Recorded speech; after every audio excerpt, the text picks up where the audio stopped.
Honestly, this one's a little bit different. The last time we won, we went back to Seattle, had a parade, we were with our fans. It was a electrifying feeling in Seattle. I don't think it's fully hit me what we kind of did this season, just because it's been so fast paced and we were so ready to get out of there once we won, and we were just like, all right, like we won, like we're here, let's celebrate tonight, but we got a flight tomorrow morning, so like, let's go.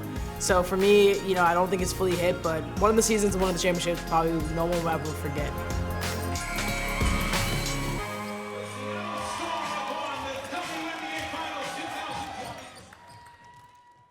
Well, growing up, my first sport was tennis. So it was an individual sport, and out there with my dad and just playing and realizing that it's kind of lonely out there and it was just me. And so that's kind of how I migrated to basketball, because I saw the joy that it brought to not just me, but my friends, being able to play with each other and grow together and all have something that we love to do. I've met so many great people and allowing me to grow as a person and grow as a player. And I encourage everyone to play a sport, whether you're good or not. It always kind of brings a joy or a different aspect to your life.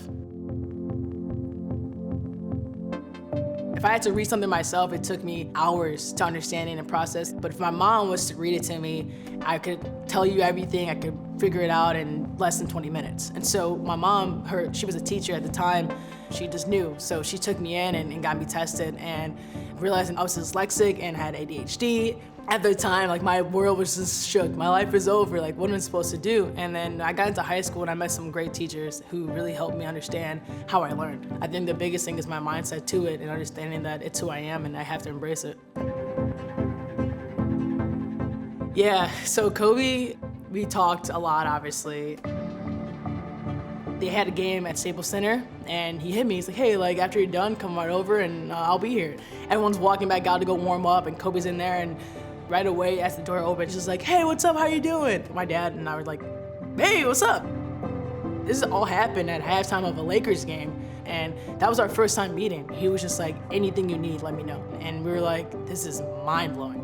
He was a tender-hearted man, and he was so willing to help me. And he's like, this is how I study this person. This is how I study Michael. This is how you should study Diana.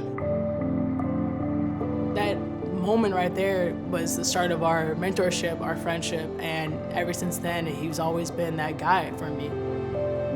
It's been, you know, weird not having him this year and not being able to text him and call him, but I would never forget that encounter, and that kind of changed my whole perspective of what I need to do as a player, as a person, as a role model, is to always give people my time.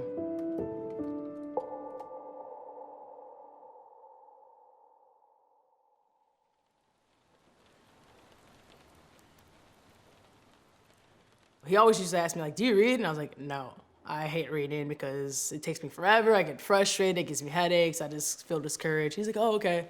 And I was actually overseas at the time playing, and I'm waiting around, I'm like getting kind of tired. I look at my email, and it's like a PDF file. But then I realized it was like 700 pages. I'm like, why is Kobe sending me 700 pages?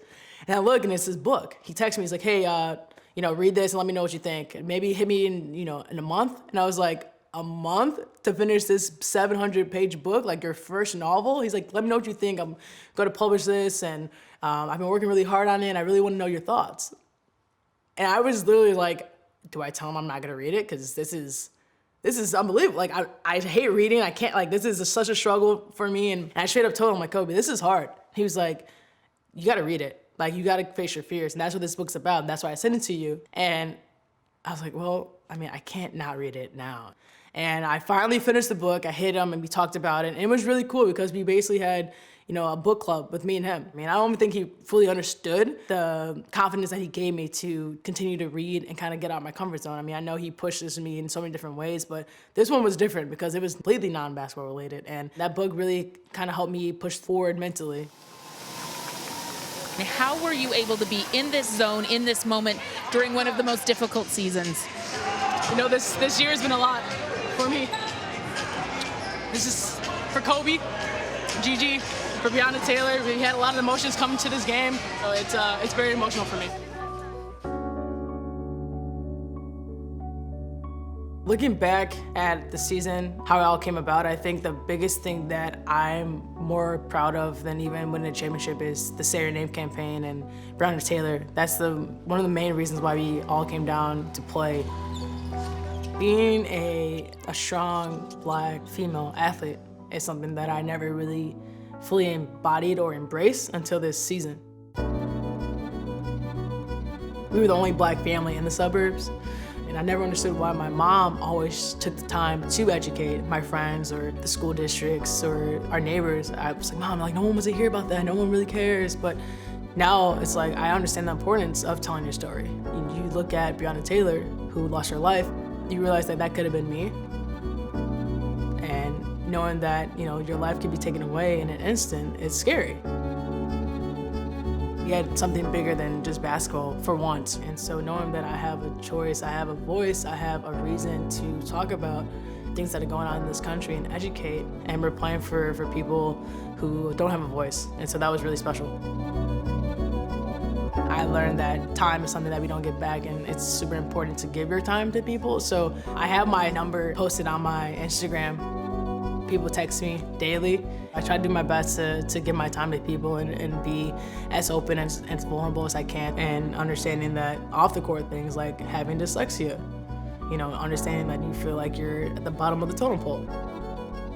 But you have to understand you have to love yourself. And as a leader, you always have to express that to people. That's not just about the medals and the MVPs and the trophies. It's about what you could pass down, the knowledge. And so if I can do that, and if I can make someone smile, if I could change someone's view, if I can help them reach their goal, that's what I'm supposed to do, because I had people who did that for me.